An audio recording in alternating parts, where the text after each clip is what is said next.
Yeah, good evening, my dear soul friend J.K. Naik.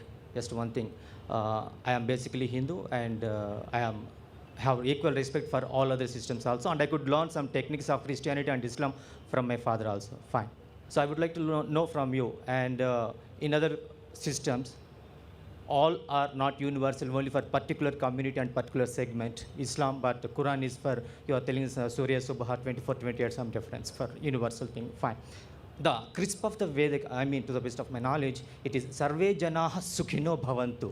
Sarve Bhavantu Sukhinaha, it says. But it doesn't say Sarve Hindu Sukhinaha, Sarve Hindu Sukhinaha. No, it is all the human beings should be merciful, happy, and pleasant. This is one thing. And another thing, whatever the you are describing for Allah in Surah Ikhlas, Kul huwallahu ahad, Allahu samad, lam yalid walam yulad, walam yakul lahu kufuwan ahad. Like that, in our Vedas also, verses 24-28, Samadhipata of yoga, it is describing Klesya karma vipaka asayaihi aparamrushnaha purusha visheshaha ishvaraha tatra niratisayam sarvajna bijam sarvesham api guruhu kalena anavachchedat tasya vachakaha pranavaha. He has not given to any birth to not any person, he was not born to any person, and he is superior to even 5 basic elements, and he is at all the times omnipresent. That is Ishvara. Whatever the Allah you have given, it is appealing to the same Ishvara what we call. And in Bhagavad Gita, since you know, Sloka 31 of chapter 3, I mean Karma Yoga, it says, Yete matamidam for manavaha Shraddhavayo anasuyatom muchyante api karmabhi. What he says, whoever follows my religion, all the human beings, Lord Krishna says, not only the Hindus who follow, all the human beings who follows my words of Bhagavad Gita, I am with them. That is the thing. And to the best of my mind, I don't know that surah you say. Brother, we are getting late. You already asked 3 questions already.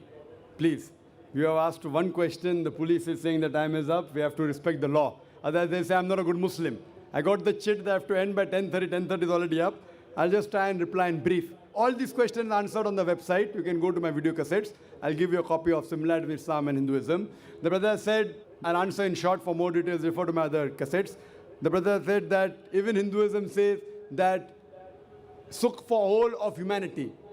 Brother, I said that whenever the scriptures came, it came for that time and for those people. That means Sukh for whole of humanity of that time.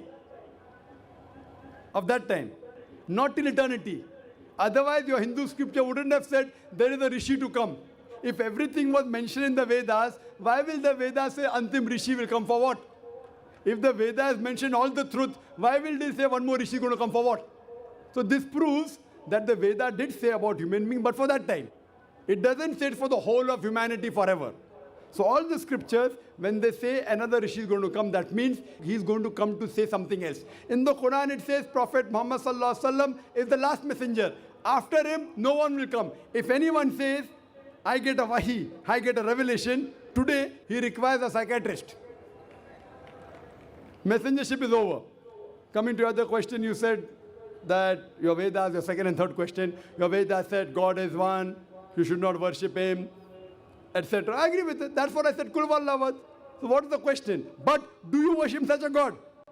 You said you believe in Kul Vallavad, God is one, who is not begotten, who has got no image, there's nothing like him. So I am asking you, yes, I believe in that. Do you believe in such a God? So the moment you give an idol to God, that means it is going against your Veda. And as I mentioned earlier, it's clearly mentioned in the Svetasvatara Upanishad, chapter number 4, verse number 19, and Yajurveda, chapter number 32, verse number 3, Natasya Pratima Asti. Of that God, there is no Pratima, there is no statue, there is no idol, there is no image, there is no photograph, there is no sculpture. You believe this and worship such a God, like the 4 criteria of Surah Ikhlas, then you are worshipping the true God, otherwise it's a false God. Hope that answers the question. Wa akhiru da'wana alhamdulillahi rabbil alameen.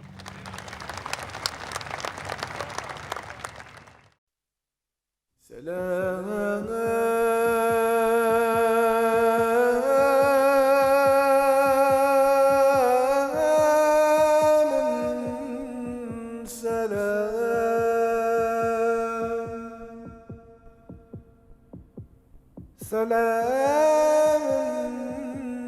سلام